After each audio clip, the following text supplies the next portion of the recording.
What is going on, everyone? Welcome into this special recruiting episode of the Locked On Louisville podcast. I'm your host, Dalton Pence. Today's recruiting episode brought to you by LinkedIn Jobs. Joining us is the Locked On Podcast Network national recruiting analyst, Brian Smith. Brian, welcome back, sir. Welcome to the show of recruiting and recruiting only. I love it. This is what I like. Yes, sir. Yes, sir. At this point, if you've been following the show, about 95% of it at the moment is just football recruiting. And we haven't really seen the upswing just yet when spring practice will start here in less than a month. But you are seeing players cut their lists, schedule visits, etc. So we're going to talk about three names, two from Brian's, former neck of the woods, and also a player that he got to see recently, Louisville quarterback commitment, Mason Mims. We'll start out, Brian, with the first prospect on the docket today. That is Girard Pringle Jr. from Seffner, Florida. Now, correct me if I'm wrong, that is, 15, 20 minutes outside of Tampa? Yeah, it's exit 10. I know exactly where it's at. The high school sits right on the interstate at Interstate 4. I gotcha. Girard recently cut his list to 8. And before we get into that, I want to get your take on the list cuts, because what I've said is that if it's basically not really a top 3, top 5, then it's almost like regurgitating offers at this point. Are you kind of in the same boat? Because it feels like each and every year it's like the numbers keep increasing. We're going to get a top 16 here by 2026. That's just prospects trying to get more fan bases to follow them, to have bigger Twitter followings for when they get to college and hopefully the NFL. No more, no less. That's it. Calling it out is, yeah. No, I appreciate it. I definitely agree there as well. But what was interesting about Pringle's top 8, however, and for those who aren't familiar with Girard, he is ranked as a 3-star running back in the 2025 class. 663 according to the 24/7 Sports Composite. He's just inside of the top 100 players in the state of Florida, Brian. But when you look at his top 8, Miami is the only state or only program from the state of Florida in this top 8. And you mentioned how difficult it can be to read Florida recruits. Seems like one of the random ones that doesn't want to stay in state. It's kind of weird because there are kids in Florida, from being around them. They might take a trip to Auburn or Cincinnati or Virginia Tech, whatever it is. They're going to stay home. There are other kids like this one that just want to leave. There are kids that commit early to Iowa State, Kansas State, just random, and they stick it out. Florida is the hardest state to project where a kid's going to go in the country.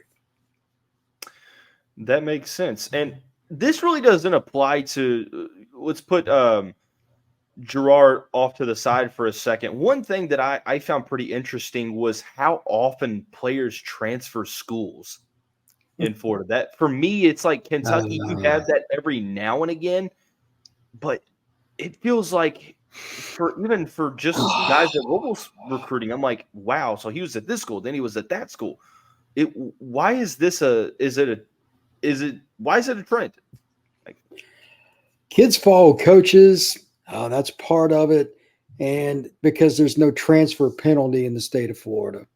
Okay. If you don't have a transfer penalty rule, it does not work with young people. I'm sorry, it just doesn't. I know the transfer portal is an exciting topic. It's a terrible thing because most kids end up failing in the way they use it at the college level. And at Florida, at the high school level, these kids make horrendous decisions day after day. Sometimes they follow a coach.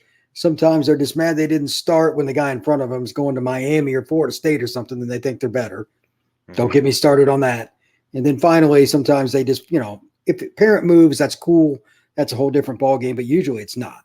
We got kids that drive 45 minutes just to go to school because they want to be somewhere else. It's like, really? That's a long way to take one direction, brother. 5 days a week, plus practices and all that crap. So whatever.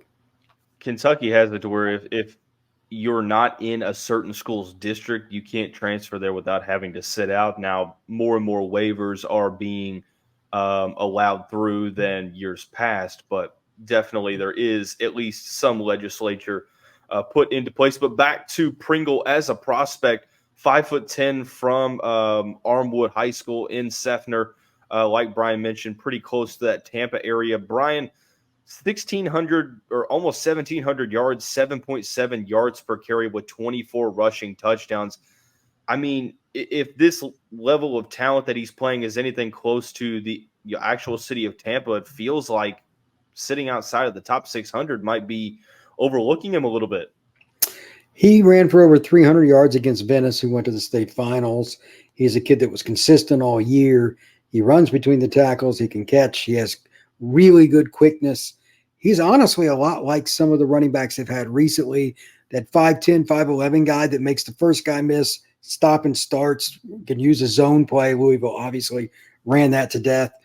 He's that guy. But he's also a Florida kid that will smack you in the mouth coming downhill. He ain't afraid of nothing. So his recruiting opportunities have been through the roof, especially after that game. Somebody sent me the clips when he did it against Venice. They're always a perennial power, always have guys, and he just destroyed them. So once that happened, the offers just flooded in for this kid, and now he's pretty much got the opportunity to go where he wants. So Louisville's in on one of the best players in Florida, and if they get him, I'd imagine he'd play pretty early. That's pretty interesting you say that there are some, because I do see some similarities to a player like Girard Jordan that just had with the Cardinals' sort of offensive identity, and the way that Brom likes to do it is that it's very balanced and by committee. Is that really, historically speaking, you look at his teams at Western Kentucky, you look at Purdue last year. This year coming up, it's going to be by committee again, even though there might be a quote-unquote lead back per se. Do you think that could hurt running back recruiting? It didn't seem like it did the last class when they brought in, Isaac Brown and Duke Watson. But at some point, there's got to be, it feels like other college programs that say, why not come and potentially be the lead back getting upwards of 20 carries a game? I think some of the kids want to take fewer shots than they used to at the running back position. So I've talked to a few kids about it. You want to go somewhere where you're not the only guy getting 20 carries, because then you're just beat up before you get a chance to go to the NFL. The other part of it, I mean, Louisville's been successful running the ball for quite a while.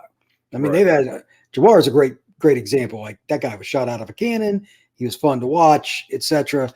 But they developed kids too. They took some 3-star guys that other schools kind of passed on from Florida or wherever, and they developed them.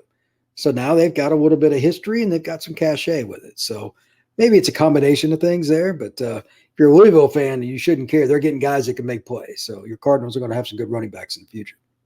Before we talk about the next Florida recruit, one last question about Pringle. You look at sort of the timeline here, the interest from collegiate coaches, whether it be from just sort of the recruiting cycle resetting itself and post-National Signing Day, teams are focusing on 2025 now, or, more so, indicative of the skill set, but picked up an Alabama offer this month. Washington offered. Also, Miami offered back on February 19th. Now, the Hurricanes aren't in his top 8, but we know that these lists can change. Do you foresee an instance to where Mario Cristobal and company try to get involved with Pringle? Well, the running back coach changed. Tim Harris Jr. took the co-OC job at UCF. The guy they hired was from USF, which is in Tampa, and who has a great relationship with this young man. So that just happened. So I don't know how that plays a role, because Miami's in on some big name players across the country. Like Kylan Deere, et cetera, from Mississippi. They need a bigger back in this class, one who plays with some power. I don't think this young man has quite that much. He's better at making guys miss. But if Miami went all in on him, they would have a contact, being his coach, that knows him well. So that would be a bit of an asterisk for him. Definitely one to focus on, and especially with the timing, I think it's important to see if, number one, if he does and how often he makes it onto campus this spring, and maybe official visit for the summer. We'll see. I'm really intrigued, Brian, to hear your sort of take and expertise on this next player we're going to talk about, Amari Wallace, a player that played often and played very early in his career at Miami Central High School. We're going to talk about Amari here momentarily after we talk about our friends over at eBay Motors. Passion, drive, and patience, what brings home the winning trophy, is also what keeps your ride or die alive. eBay Motors has everything you need to maintain your vehicle and level it up to peak performance. From superchargers, roof racks, exhaust kits, LED headlights, and more. With over 122 million parts for your number one ride or die, you'll always find exactly what you're looking for. And with eBay Guaranteed Fit, your part is promised to fit your ride, or you get your money back every time, because with eBay Motors, you're burning rubber and not cash. With all the parts you need at the prices you want, it's easy to turn your car into the MVP and bring home that win. Keep your ride or die alive at ebaymotors.com. Eligible items only. Exclusions apply. eBay Guaranteed Fit only available to U.S. customers. Continuing on along in this recruiting episode of the Locked On Louisville podcast, brought to you by LinkedIn Jobs. Brian Smith joining us once again. Brian, we mentioned the name Amari Wallace before we headed to break. Is it normal for a player to play significant snaps as a freshman at a place like Miami Central? No, not many freshmen are on the varsity. That's in a weed program. You're maybe two, but like they've won, I want to say 9 titles in the last 15 years, something like that. It's asinine. So any guy that gets on the field as a freshman, even if it's special teams, that kid is thought of higher by like Jude Joseph, he's the head coach, than most kids, because every time you're at one of their practices or games or any of their kids at a combine, Central kids generally stand out. I can't imagine they've had more than 4 or 5 freshmen really play any significant role in the last half dozen years. Mm-hmm. Seems like, based upon now, for people like me that aren't around that area, we're only accessible to Huddle and some other clips that are maybe on YouTube and Twitter, etc. From looking at his play, I'm not necessarily so sure if he's going to be more so of a guy out in center field or more so a player that you could, deploy in a couple different sets, sort of like I don't want to go as far as saying Isaiah Simmons a couple years ago for Clemson, but with the versatility that he provides, not only in defending the run, but just so good knowing where to be at the right time. What is sort of your take on what his upside is at the collegiate level? He plays safety at Central, but I think Amari could do a lot of different things. He's physical enough where he could be your nickel, depending on the kind of team you're playing, and every week it's different. It makes it hard. You need a physical kid one week and you need another pure corner in the next because they play a true slot. He might be the guy you put there and you blitz him, you use him in the run game and do different things if it's a power team. If it's a team that is more conservative, a little bit like Louisville, maybe even that's 50-50, maybe you put him at safety, keep everything in front, and he helps line up everybody. He's a smart kid. So it just depends. He doesn't have a position. He is a football player. Amari has offers from numerous programs, including the U and many other programs down south, because he's a versatile kid that can run like a deer, and he's a physical football player. He'll play in the box. Not a huge guy, but he'll play in the box and put a lick on somebody. So typical Central guy that kind of goes through the program and has made his way and earned his chance to be a national recruit. So Amari's got a lot of great things ahead of him. And rightfully so. I mean, at this point on February 29th, he is a top 50 recruit, and I think it speaks for itself. But I did want to get your take specifically on Amari, and I held this segment to when you jumped on the show because it seems like, according to some Miami insiders, according to people like Gabby Urrutia mentioning Amari a ton, it seems like you would imagine that the U would likely put the full court press on a player like him and potentially Florida as well. That doesn't mean he's still not a Florida kid. South Florida guys usually take longer to make a final decision. Mm-hmm. Even if he was committed, I wouldn't pay any attention to it. Welcome to South Florida. So he has offers from probably just about every major SEC and ACC program, and he's probably got quite a few from the Big 12 and the Big 10 as well. He's going to take his time. He's in control. He's on the timeline because he's a national top 100 kid conservatively. Mm-hmm. They get to pick what they do and when they do it, much to the chagrin of a lot of college coaches. Right. It's been mentioned by Louisville's 24/7 writer Michael McCammon that Amari is looking to get on to Louisville's campus. He was recently re-offered by this new staff, was offered by the previous one under Scott Satterfield, but now offered under Coach Brom as well. It feels like my take on it is unofficial visits to spring ball and such. I mean, they're significant in that you're getting this player onto campus, but you can't look too much into it because these guys are visiting multiple places, even within a week. So how significant can you look at this if you're a Louisville fan? Yes, you're getting him on campus, but it's not an official. Well, for Louisville, it's more important than Miami because Miami is going to get him on campus 5 times. He lives Right. 20 minutes from campus. For Louisville, if you get him on campus for an unofficial, that means there's a higher percentage chance that Amari takes an official visit in May or June. That's the more important part. You need to sell and win recruiting battles in March to set yourself up for success in a couple of months. If Louisville doesn't get him on campus for an official or any northern school, zero shot.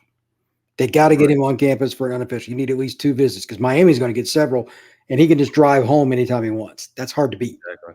So Louisville needs to get that done, and they need to hit it out of the park from the time he meets with academic people, the coaches that he meets with, the practice needs to go well, the whole 9 yards. It's a big deal. The recruiting calendar has been accelerated. These kids are making decisions in the summer, if not earlier. You got to hit the home run when he takes that visit. One thing that I'm fairly interested in as it relates to, guys wanting to play early. Obviously, Louisville is in tune with NIL, at least maybe not necessarily at the very top, but they've shown in a couple of recruitments that they're at least able to be in the game. So I'm not really worried too much about NIL per se. But for guys wanting to play early, with Louisville having that opportunity more so than maybe your perennial powerhouses, where does that sort of rank in the pecking order for these players if they're looking to potentially, leave their area and go elsewhere? I guess you could really apply this to any top prospect. How important is it to play early? Most kids just expect to. South Florida kids don't even question it for the most part, unless there's just a ridiculous kid in front of them. They think they're going to play. Chris Ewald's a kid I spoke to recently, Louisville, and everybody's offered him. That's a big-time corner. He can't wait for this weekend's Under Armour event because he thinks he's got a chance to prove he's the number 1 corner in Florida. South Florida kids are confident. I don't think most of these kind of guys like Amari or Chris, et cetera, are that worried about it. Maybe a 3-star guy, but the 4- and 5-star kids don't pay attention to the depth chart all that much anymore. They really don't because they think they're the next guy. They think they're going to be 3 and out. They think they're going to start as a freshman. Setting the bar probably higher than they should, but I respect the idea and the concept. The only other thing I'll add to that is it depends on the kind of kid it is. There are some different personalities even in South Florida. So we'll find out, but I don't think somebody like Amari is worried about it. I'll put it to you like that. Understood. Last question I have. I want you to get creative here because Florida's known for, playing with speed. We talked about the wide receivers last week, talked about the defensive backs as well. Who is a player from the past that you can look back to, whether, they're played in college or in the pros now or whatever the timeline in? Who is a player that Amari Wallace's skill set reminds you of? Ooh, that's an interesting one. Amari is a very difficult guy because he plays so many roles. So there's not many that have as many skills as him, but South Florida in general is famous for players that can do numerous things. I don't know which one it would be, but Knowles, who's now at Florida State, was a kid from South Florida, hasn't quite lived up to the billing. He's a nickel/safety that started for Florida State. He's recent. But any of the kids that are in that 5'10" to 200-pound range and they can really stick somebody but can run, which Florida's full of, they end up at Florida State, or Miami. They almost always have one on each of the rosters. And that's the difference in why they're so good and they send so many guys to the league. Stevenson is a kid that just left Miami. He was like 6'1". He was a kid that transferred after he went to Georgia, came back, and now he's playing for the Bears. There's a lot of guys that are versatile like that in South Florida because when they're growing up, this is what I'm going to do. Florida kids play football. Other states, it's basketball. Like I'm from Indiana originally. These kids play football from the time they're 3 years old on up. And they become versatile because they play everything. They play running back. They play slot corner. They do everything. So that's another reason Amari's probably been so gifted. I'm sure he did the same. And now he's starring at Miami Central and has a chance to go wherever he wants.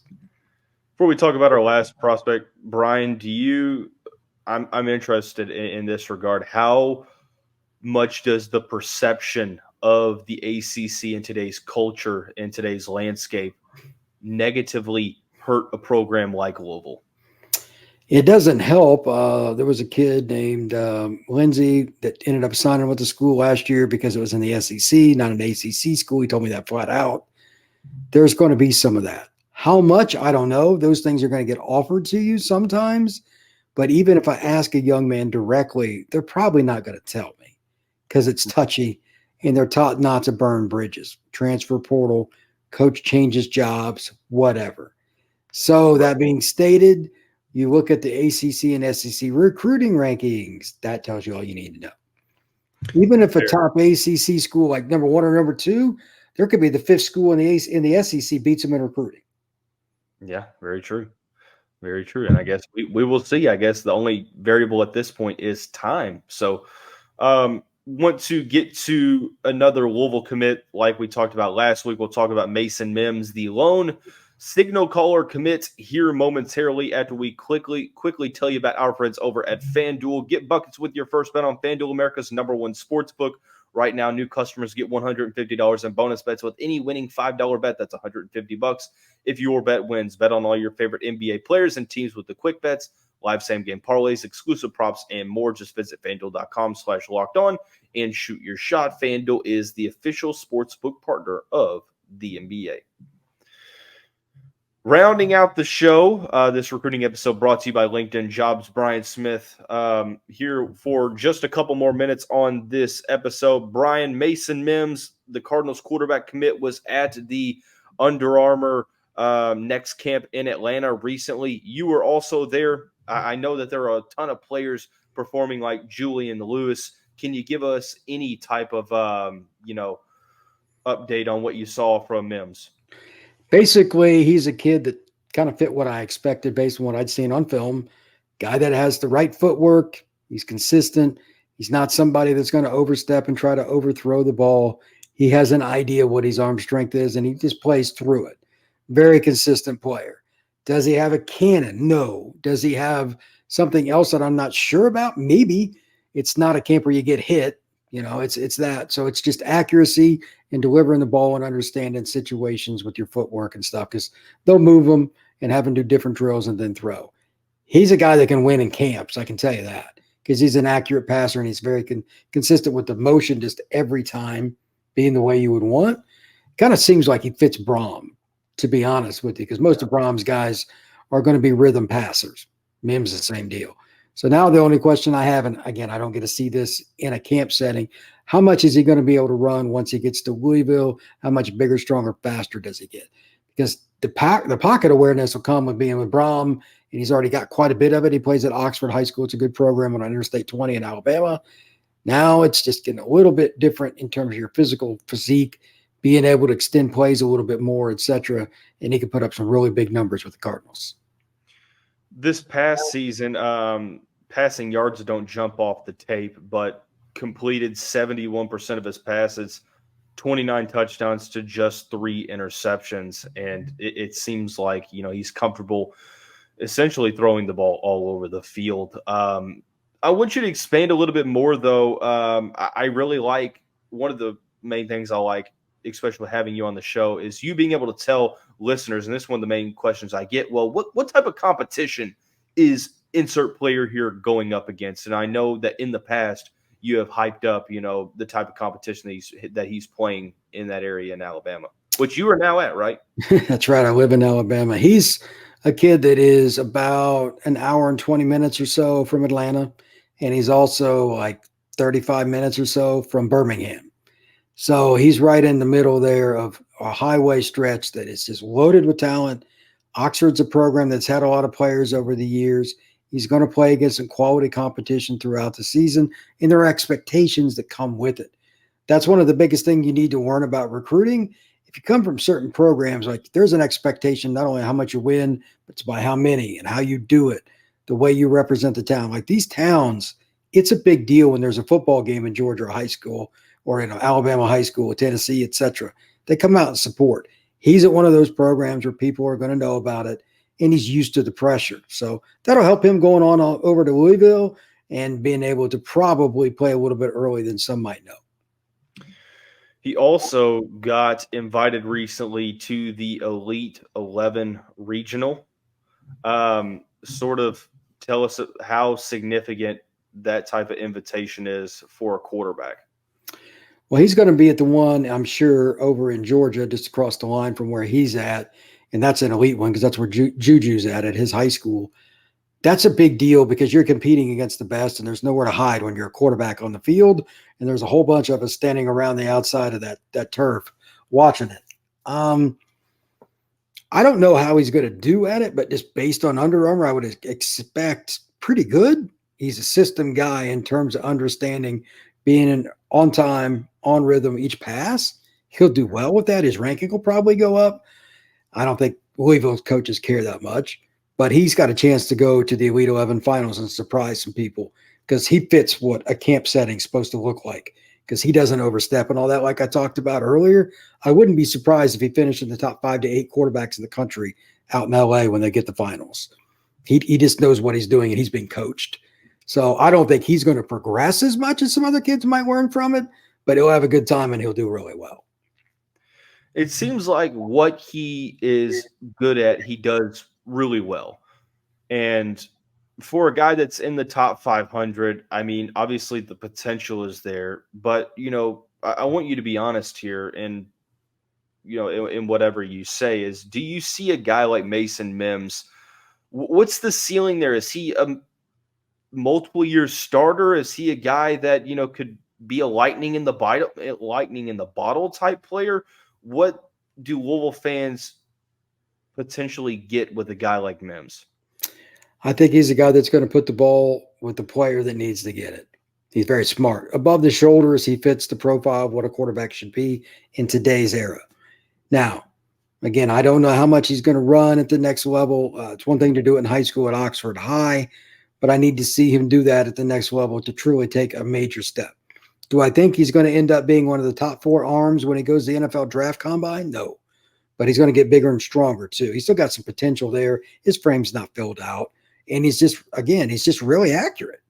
Those are the kinds of things that you need if you're going to be in a Brom offense. His offense, they'll move guys around and you can take off, but timing and rhythm, it's an old school NFL's kind of scheme mixed in with some nuances from today. You got to throw it on time or it's not going to work. I think this is a good fit, and it's probably one of the reasons that Mims not only committed to Louisville, but did it early. I mean, he committed real early.